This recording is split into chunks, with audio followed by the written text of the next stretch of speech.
3 વર્ષ પહેલા ખેવના પોતાના ખાર લઈને સાસરે આવી હતી. ફેશન બુટીક ખોલવાની ખેવના આડે ઘરકામ અડચણરૂપ લાગી રહ્યું હતું. સૌના મન અને સમય સાચવવામાં આ 3 વર્ષ બરબાદ થઈ ગયા હોય એવું એમને લાગ્યું.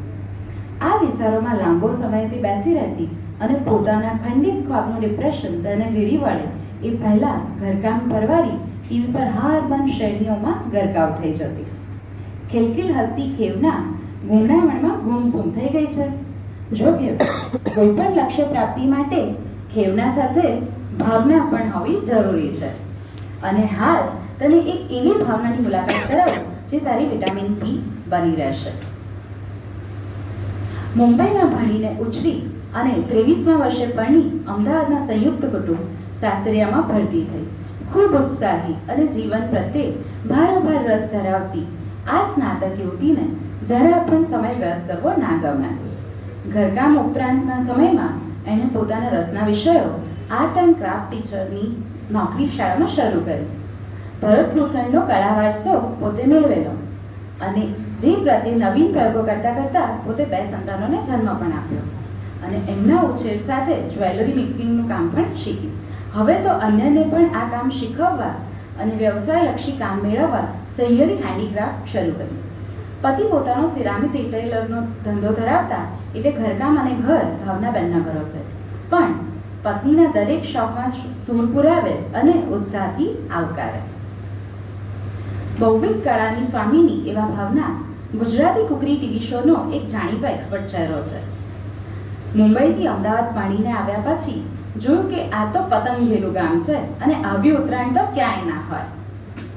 વર્ષ 2000માં પહેલી વાર પોતે પરિવાર સાથે આંતરરાષ્ટ્રીય પતંગ ઉત્સવ જોયો.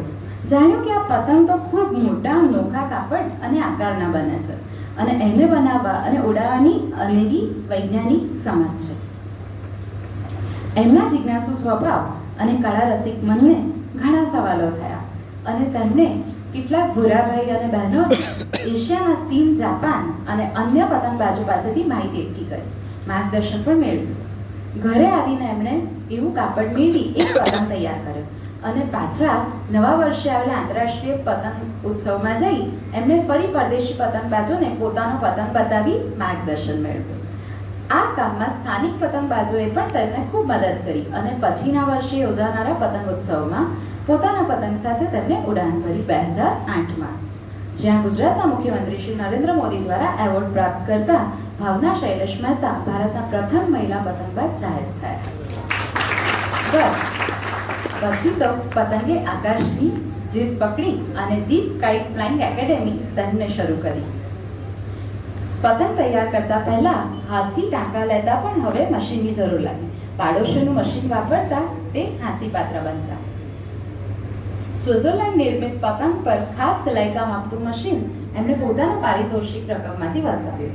કોરિયા મ્યુઝિયમ માટે પતંગ તૈયાર કર્યા. ઇન્ડોનેશિયા અને ભારતના 70 વર્ષ મૈત્રી ઉપક્રમે જ્યારે ભારતના વડાપ્રધાનને ઇન્ડોનેશિયાની મુલાકાતે પધારવાનું થયું ત્યારે ભારત ઇન્ડોનેશિયાને જોડતી પતંગ સંસ્કૃતિને અનુલક્ષીને ભાવનાબેને રામાયણ મહાભારતની થીમ આધારિત પતંગો તૈયાર કરી તેમના નિદર્શન માટે ઇન્ડોનેશિયાથી તેમના માટે તેડું આવ્યો અને એમણે તૈયાર કરેલ પતંગ ઇન્ડોનેશિયાના વડાપ્રધાને આનંદથી ચગાવ્યો.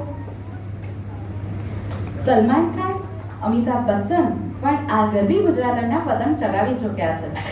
હાલ તેઓ ઇંગ્લેન્ડ ખાતે આવેલી kite society of great Britain ખાતે પતંગ નિદર્શન અને ઉડાન માટે ગયા.